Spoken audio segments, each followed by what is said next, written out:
प्रिय छात्रों नमस्कार। आरसीसी में आपका स्वागत है। तो दोस्तों आज का वीडियो में हम आपको वर्ग 7वीं का गणित प्रश्नावली 4.1 का प्रश्न संख्या 7 से हल करके बताएंगे। तो जैसा कि प्रश्न संख्या 7 में दिया गया, आप यहाँ देख सकते हैं, यहाँ दिया गया है गणित की एक परीक्षा में बच्चों के एक समूह द्वारा 100 में से प्राप्त किए गए अंक 49, 50, 85 यानी कि इस तरह का टोटल सवाल 75 तक है। तो ज्ञात कीजिए प्रश्न 1, 2, 3 यानी इन मान को दिए गए 3 प्रश्न आपका दिया गया है। तो इन तीनों को आपको जवाब देना है, जिसमें पहला प्रश्न है बच्चों द्वारा प्राप्त सबसे कम अंक और सबसे अधिक अंक ज्ञात करना है। तो इनमें कौन सबसे अधिक है और कौन सबसे कम है, ये ज्ञात करना है। दूसरा में है प्राप्त अंकों का परिसर, यानी इसमें परिसर ज्ञात करना है। और तीसरा है समूह द्वारा प्राप्त माध्य अंक, और इसमें माध्य भी ज्ञात करना है। तो चलिए प्रश्न 1 को पहले प्रश्न के अकॉर्डिंग हल करते हैं, ठीक है। तो दोस्तों प्रश्न के अकॉर्डिंग आपको अपने कॉपी पे इस तरह से प्रश्न को पहले लिख लेना है, जैसा कि प्रश्न में दिया गया था। अब दोस्तों प्रश्न 1 में बच्चों द्वारा प्राप्त सबसे कम अंक और अधिक अंक ज्ञात करने के लिए पहले इनको क्या करना है, आरोही क्रम में लिखना है, ठीक है। तो यहाँ लिखेंगे पहले आरोही क्रम को, तो पहले यहाँ लिख लेते हैं, ठीक है। तो इस प्रकार से आरोही क्रम में लिख लेने के बाद अब आपको प्रश्न 1 के अकॉर्डिंग जवाब देना है। तो प्रश्न 1 में था बच्चों द्वारा प्राप्त सबसे कम और सबसे अधिक अंक लिखना है। तो दोस्तों आप यहाँ देख सकते हैं सबसे कम जो शुरू से स्टार्ट हुआ है 48, ये क्या है, सबसे कम मान है। तो आपको यहाँ क्या लिखना है, 48। तो कम का मान ज्ञात हो चुका है। अब बच्चों द्वारा प्राप्त सबसे अधिक अंक, दोस्तों यहाँ इन सभी भाषाओं को यहाँ लिख लेना है इस डॉट के स्थान पे, ठीक है। तो अब अधिक अंक ज्ञात करना है। तो आप देख सकते हैं जो सबसे लास्ट में आया है वो क्या है, बच्चों द्वारा सबसे अधिक अंक लाया गया है। तो बस यहाँ जो 92 है वो आपको लास्ट का 92 लिख देना है। तो ये अंक कम और ये अधिक दोनों अंक ज्ञात हो चुके हैं। तो इस तरह से आंसर आप ज्ञात कर सकते हैं। दूसरा प्रश्न था परिसर ज्ञात करने के लिए, ठीक है। तो दूसरा हम लिख चुके हैं परिसर का। दोस्तों परिसर ज्ञात करने के लिए फॉर्मूला होता है, ठीक है। तो परिसर बराबर होता है अधिकतम मान माइनस न्यूनतम मान। तो फॉर्मूला लिख लेने के बाद अब आपको ज्ञात हो ही चुका है कम मान और अधिकतम मान, तो ये आपको लिख देना है। तो अधिकतम कितना है देख सकते हैं 92, तो यहाँ आपको क्या लिखना है 92, ठीक है, माइनस न्यूनतम। तो न्यूनतम देख सकते कितना है 48 है। तो बस यहाँ क्या लिखना है आपको 48। अब 92 में आपको घटाना है कितना 48 को, ठीक है। जब घटाइएगा तो 12 में से 8 जाएगा तो ये 4 बचेगा ये 8 शेष, ठीक है। तो 8 में 4 जाएगा तो ये आपका 4 होगा, जो कि इसका राइट आंसर हो जाएगा, ठीक है। तो इसी तरह से प्रश्न 3 को भी ज्ञात कर सकते हैं। तो प्रश्न 3 में दोस्तों था माध्य अंक ज्ञात करने के लिए। तो चलिए पहले माध्य अंक को ज्ञात कर लेते हैं, ठीक है। तो माध्य निकालने के लिए दोस्तों माध्य का फॉर्मूला होता है, ठीक है। तो माध्य अंक ज्ञात करने के लिए फॉर्मूला पहले यहाँ लिख लेते हैं।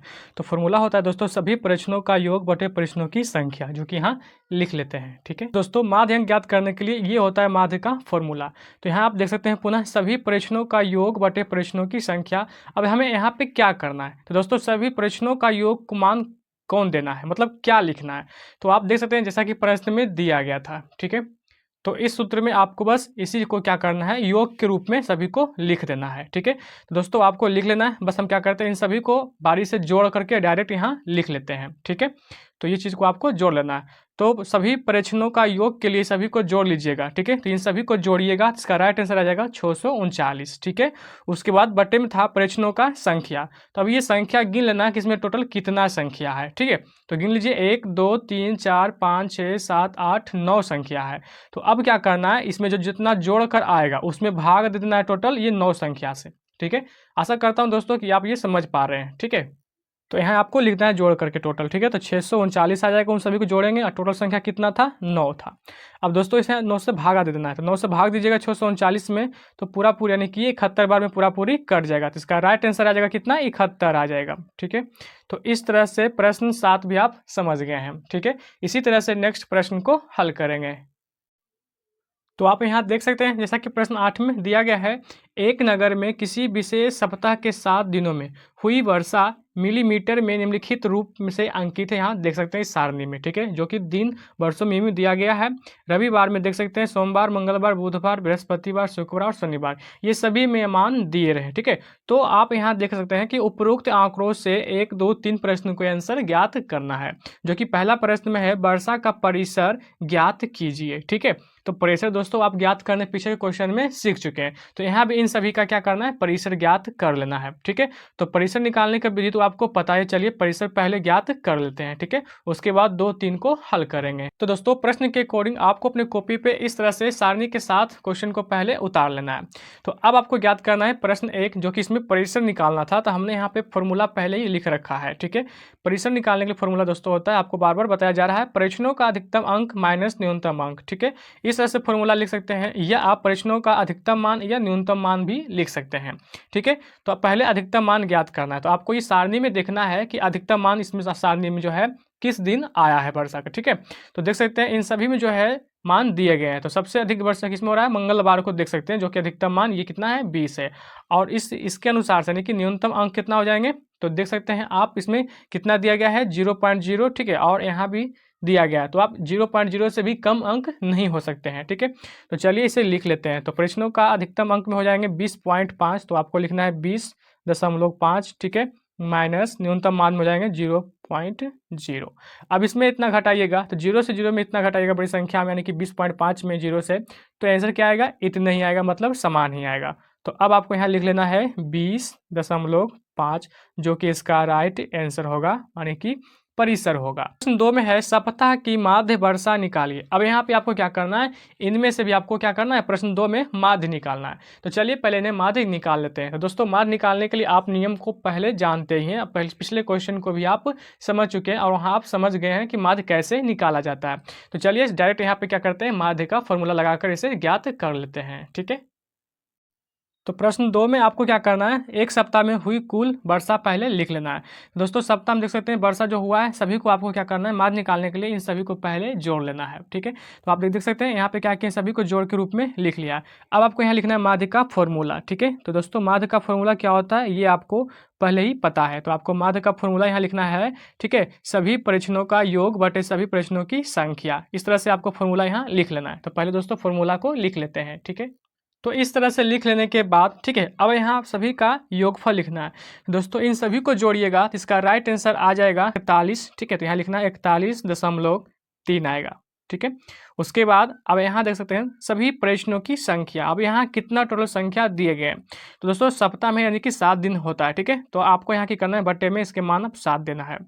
जब 7 से इसमें भाग दीजिएगा तो इसका राइट आंसर आ जाएगा कितना, ये आपको यहाँ लिखना है। ठीक है, तो चलिए इसके भाग देने पर इसका राइट आंसर आ रहा है 5.9 आ रहा है। दोस्तों आप इसे भाग दे दीजिएगा। ठीक है, पहले 7 से भागा देना है 41, 3 में दशमलव को पहले आपको नहीं देखना है। ठीक है, जब भाग दीजिएगा तो 5.9, जो कि एक अंक पे यहाँ देख सकते हैं एक अंक के पहले दशमलव है, तो आंसर में भी आपको एक संख्या के पहले दशमलव लगा देना है। तो मतलब 5.9 बारे में पूरा पूरी क्या हो जाएगा, कट जाएगा। ठीक है, तो इसका राइट आंसर हो जाएगा 5.9। इस तरह से भी आप माध्य ज्ञात कर सकते हैं। उम्मीद करता हूं कि प्रश्न 1 और 2 दोनों अच्छी प्रकार से समझ गए हैं। इसी तरह से प्रश्न तीसरा को ज्ञात करेंगे। तो पुनः प्रश्न को पहले देख लेते हैं। ठीक है, तो नेक्स्ट प्रश्न 3 में दिया गया है, यहाँ देख सकते हैं मध्य वर्षा से कम वर्षा कौन कौन से दिन रही। ठीक है, तो नेक्स्ट प्रश्न संख्या 3 में आप देख सकते हैं यहाँ दिया गया है, माध्य वर्षा से कम वर्षा कौन कौन से दिन रही, ये चीज़ को आपको ज्ञात करना है। मतलब माध्य वर्षा से कम कौन कौन दिन वर्षा कम हुई है, ये आपको ज्ञात करना है। ठीक है, तो दोस्तों प्रश्न 3 का उत्तर देने के लिए आपको इस सारणी में आपको समझना है, कम वर्षा बोला गया है। ठीक है, माध्य यानी कि माध्य जो निकाले 5.9, इससे कम वर्षा कौन कौन दिन हुए हैं। तो आप यहाँ देख सकते हैं इसमें तो ज़्यादा है, 12.2 इसके तुलना में है। ठीक है, उसके बाद सोमवार को आप देख पा रहे हैं जो कम है इसके तुलना में। ठीक है, तो यानी इसे और इसे छोड़ करके ये सभी दिन आपस में क्या है, कम वर्षा हुए हैं इसके तुलना में।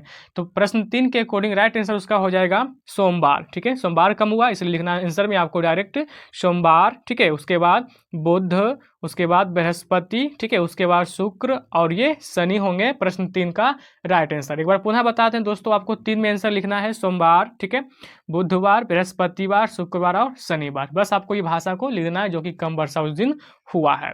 दोस्तों मैं उम्मीद करता हूँ कि प्रश्न 8 भी आप अच्छी प्रकार से समझ गए। तो प्रश्न संख्या 9 में आप देख सकते हैं यहाँ दिया गया है, यदि 6, 8, 5, x 4, 7 और 8 का माध्य 7 है तो x का मान ज्ञात करें। दोस्तों इन सभी में x का मान ज्ञात करना और साथ ही यहाँ माध्य भी दिए गए हैं। तो चलिए इस क्वेश्चन को कैसे हल करना है हम यहाँ पे आपको बताते हैं। ठीक है, पहले प्रश्न को लिख लेते हैं। तो दोस्तों प्रश्न के अकॉर्डिंग आपको अपने कॉपी पे इस तरह से, जैसा कि प्रश्न में दिया गया था, आपको भी इस तरह से लिख लेना है।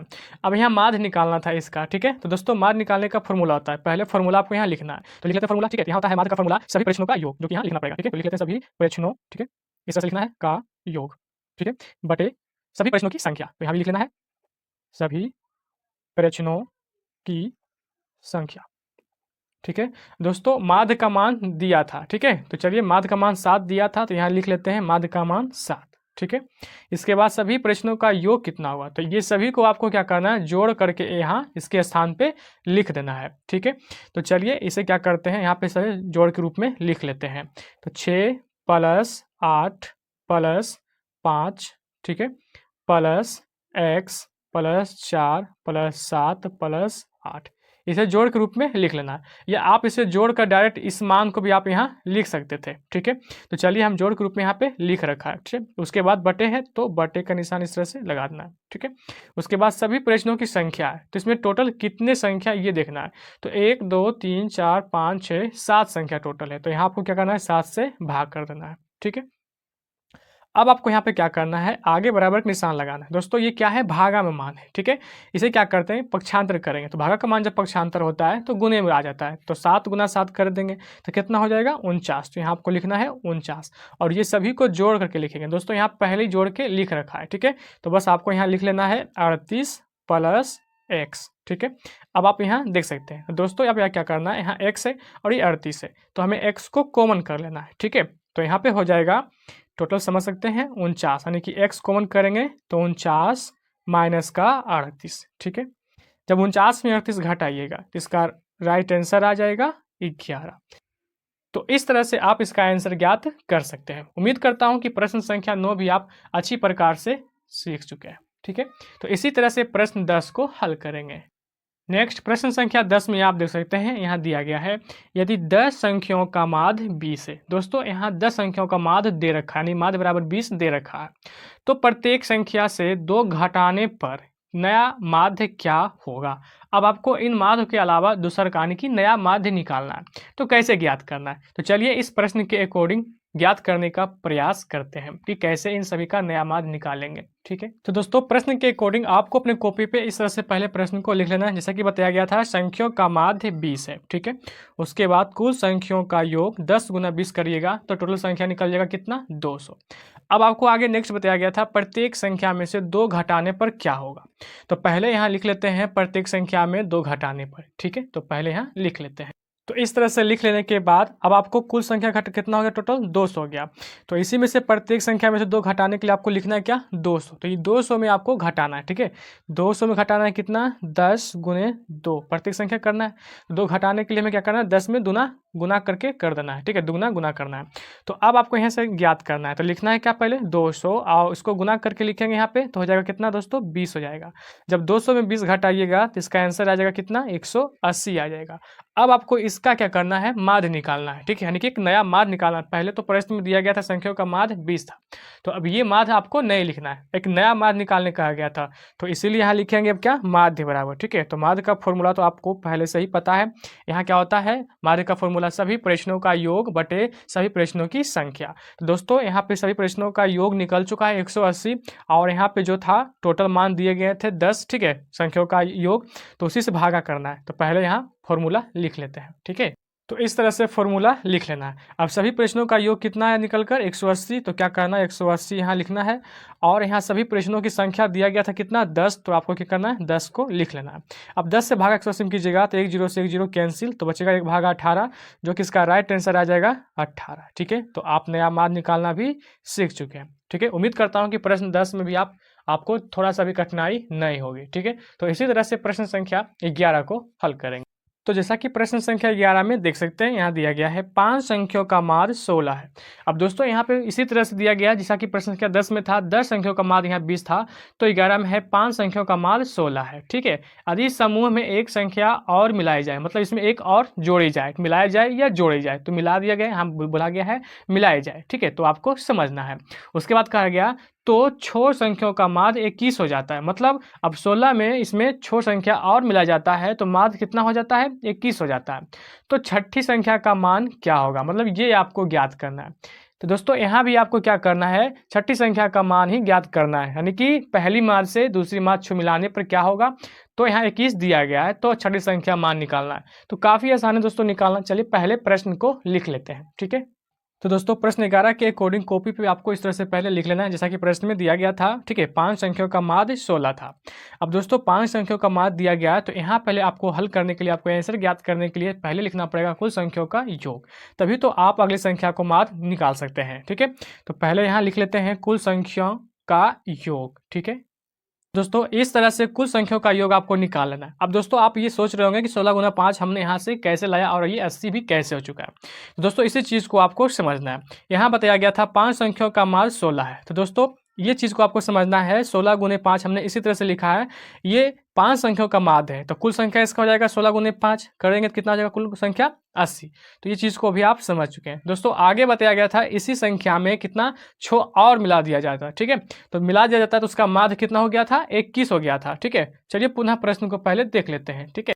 तो यहाँ आप देख सकते हैं, ठीक है, ये चीज़ तो आप यहाँ तक समझ गए हैं। आगे यदि समूह में एक संख्या और मिलाई जाए तो 6 संख्याओं का माध्य 21 हो जाता है। अब इसी चीज़ को आपको यहाँ से समझना है, ठीक है। तो आगे ये चीज़ को बनाने के लिए आपको वहाँ पे क्या लिखना है, लिखना है संख्या जोड़ने में छो संख्या का माध्य, ठीक है। तो 21 और कुल संख्याओं का योग हो जाएगा 21 गुना 6 हो जाएगा, जिस तरह से आप इसमें ज्ञात किए थे, ठीक है। तो चलिए अब ज्ञात करते हैं। तो आगे इस तरह से पहले आपको लिख लेना है, एक संख्या जोड़ने में छो संख्या का माध्य हो जाएगा कितना 21, जो कि बुक में दिया गया था। अब दोस्तों जिस तरह से यहाँ कुल संख्याओं का योग निकाले हैं, इसका भी अब आपको क्या निकाल लेना है, कुल संख्याओं का योग निकालना है। तो चलिए यहाँ लिख लेते हैं अब कुल, ठीक है, कुल संख्याओं, इस तरह से भाषा को भी आपको एक लाइन लिखना है, कुल संख्याओं का योग, ठीक है। दोस्तों कुल संख्याओं का योग क्या हो जाएगा, 21 गुना 6 हो जाएगा, ठीक है, जिस तरह से आप यहाँ किए थे। तो चलिए यहाँ कर लेते हैं 21 गुना 6, तो इसका राइट आंसर आ जाएगा क्या, 21 छक 26 से इतना, ठीक है। अब आपको नेक्स्ट बताया गया था उसके अगला संख्या निकालने के लिए, मतलब छठी संख्या का माध्य क्या होगा ये आपको निकालना है। तो यहाँ लिख लेना है इसीलिए छठी संख्या, ठीक है, छठी संख्या बराबर, तो छठी संख्या के रूप में कुल संख्या निकला 126, ठीक है। तो छठी संख्या निकालने के लिए अब आपको कुल संख्या में घटा देना है क्या, 80, जो प्रथम संख्या निकला था, ठीक है। तो चलिए इसमें 80 को क्या करते हैं, माइनस कर देते हैं। जब घटाएंगे तो इसका राइट आंसर आ जाएगा 46, जो कि इसका राइट आंसर है। तो दोस्तों इस तरह से प्रश्नावली 4.1 में सभी प्रश्न का सॉल्यूशन हो चुका है। उम्मीद करता हूं कि सभी प्रश्न आप अच्छी प्रकार से समझ गए। अगर आपको थोड़ा सा भी कठिनाई होगी किसी भी प्रश्न में तो आप हमें कमेंट बॉक्स में कमेंट कर सकते हैं। दोस्तों मैं आपका कमेंट का जल्दी रिप्लाई दे दूंगा और कोशिश करूंगा कि आप उसे अच्छी प्रकार से समझ आए। नहीं तो आप वीडियो को पुनः देख सकते हैं, ठीक है, वहाँ से आप दोबारा देख कर समझ भी सकते हैं, ठीक है। धन्यवाद।